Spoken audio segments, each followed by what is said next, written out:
Yeah. Well, I chose to be a marine biologist because that's really where my passion is, and I really wanted to do that. I first tried to be an engineer, didn't like that very much, and then went back to follow my passion and became a marine biologist. Um, so I've been at the University of the Virgin Islands for 18 years, and the reason that I'm still here, what keeps me excited, is the research and all the potential here. The program has grown dramatically since I have been here, and it's fun to see what's happening and what's going to happen in the future. So. Yeah, well, with sea turtles, I've always been interested in sea turtles. I That was not what my degree was in. My PhD was in marine mammal physiology. So when I came to St. Thomas, I saw the sea turtles and I thought, we have to start working with these. They need our help, and they are so amazing and charismatic that I just wanted to be part of that. So. Yeah. When I first started studying sea turtles here at UVI, it was really just observational. We were just watching the turtles, counting how many were in the bay. And now we've been able to develop programs where we're tracking them, looking at their fine scale positioning system. We're doing beach work with their, looking at the nesting behaviors, and I hope to soon be doing satellite tracking of the adult females and tracking them throughout the Caribbean. Here at UVI, we are doing lots of different sea turtle research. We are focusing mostly on in-water tracking, so the tracking of the sea turtles and their habitat needs, but we are also looking at their beach use for the nesting. For example, we have students who are looking at the temperatures in their beaches. So we have students who are looking at nest temperatures and also what attracts turtles to the beaches, what type of trees, what type of conditions on the beaches they really are focusing in on. So that's important. In the future, I'd really like to expand our beach monitoring here on St. Thomas and St. John, looking at the number of turtles that are nesting here, how many were nesting here in the past, and if we can predict or figure out if that trend is going to increase. I also would like to understand better where they're going after they nest. So are these turtles part of a population that is around just the northeastern Caribbean, or do they expand throughout the entire Caribbean?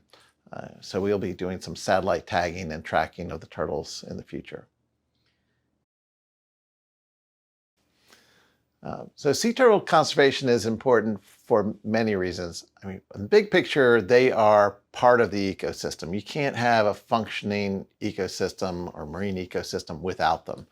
They are keystone species, so they often keep everything else in balance. They are also charismatic megafauna that attracts a lot of people and their interests. And so it's a way of getting people excited about marine conservation. Um, so if you protect the sea turtles, you are also protecting the sharks, and you're protecting the seagrass beds, and you're protecting reefs, and you're protecting all the things that they need. So currently the biggest threats to sea turtles are mostly bycatch, so incidental bycatch, habitat destruction. That can include anything from building hotels on beaches or sea level rise, eroding away beaches they need for it, nesting. There's of course also problems with their habitat. Seagrass beds are getting reduced, and some sea turtles need those. There's coral reefs having a lot of issues with coral reef decline, and those are of course important for hawksbill sea turtles. So those are some of the biggest threats. So conserving sea turtles is a complex issue. There's lots of things that they need to be fully functional. But some of the points that we really need to get across to people is that these are long-lived species. They live 70 years, 100 years, and they often don't even reach maturity until they're 20 or 30 years old. So they need to be protected from the time that they're on the beach as eggs all the way up until their adulthood, which is when they're 20, 30, 50 years old. So that sort of long-term conservation and that sort of vision is what's needed to protect sea turtles. Yeah, this work takes a lot of effort. So doing beach surveys takes a lot of manpower. Of course, we can do that some with volunteers, but students need support to do this type of work. On St. Thomas, we have over 99 beaches. We surveyed in the past 5 years less than 10% of those. So we don't really know how many turtles are nesting here. It would be great to be able to expand that, get people to access to those beaches, get people to do that on a regular basis, basically every 2 to 3 days, get somebody to survey a nest during nesting season, to survey a beach during nesting season. And then we can really understand the population dynamics here in St. Thomas and St. John. So since I've been at UVI, I've noticed some dramatic changes in the habitat that the sea turtles are utilizing. The seagrass beds have been injured or decimated by some hurricanes that have come through, but we also have an invasive seagrass, Halophilus stipulacea, which has taken over many of the bays. So green sea turtles, which rely on seagrass, they are still here. Their populations seem to be stable, but their habitat has changed dramatically in the past 15 years. We also have seen major changes in the coral reefs and in their health in the past 15 years. And hawksbill sea turtles require those habitats. And we've seen some major changes with stony coral tissue loss disease coming in. We also have had some other disease processes on the reef, coral bleaching. So those habitats have changed. And I can't say that I've seen a big change in the population, but those habitats are critical to the turtles. And so it makes me worry how they're going to adapt to these changes. Well, let me tell you about one of the very special habitat that we have here in Brewers Bay on St. Thomas.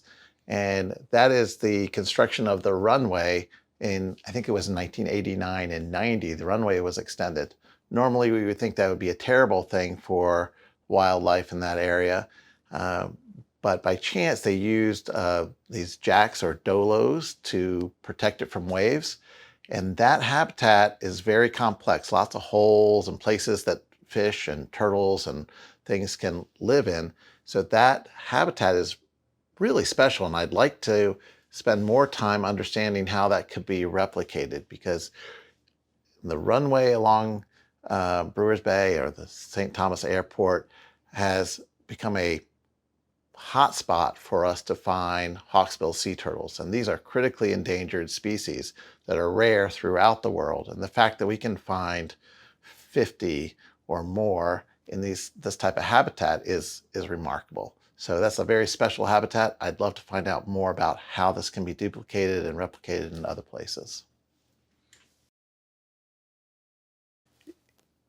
There are some great projects that we could do if we had more support, more help with students and personnel. We could expand the turtle nesting program that we have. We could expand the in-water tracking stuff that we're doing. But mostly I'd really like to look at some of the satellite work and see if we can track these turtles. These are probably unique groups of turtles, and we don't know exactly which management unit that they belong to. So we need to look at their genetics, and we need to look at their movement patterns, and we need to understand how they are connected to the greater sort of group of hawksbills and green sea turtles throughout the Caribbean. And if I could do that, I think we could really make some strong predictions and conservation efforts to how to protect these turtles, and how that relates to the turtles in Puerto Rico or in Florida or in Mexico. Are these connected? Of course, the other thing that I would really like to get some help on is to reduce the bycatch and the legal harvest of turtles in this area. So turtles have been protected in the US since the 1970s and even some protection in the 1960s. But we live very close to the British Virgin Islands, and there they have an open season where they allow the harvest of hawksbills and green sea turtles. And it's very, it's hard to see that happening next to a group that we're trying to protect and know that those are being harvested legally just a few miles away. I would love to understand how the turtles move between the islands, and then also to understand how we could help the BVI get over this part of their heritage, which is an important part of their heritage, but how can we protect the turtles and still create that understanding and connection with the ocean in the British Virgin Islands and in other Caribbean islands where they allow sea turtle harvesting?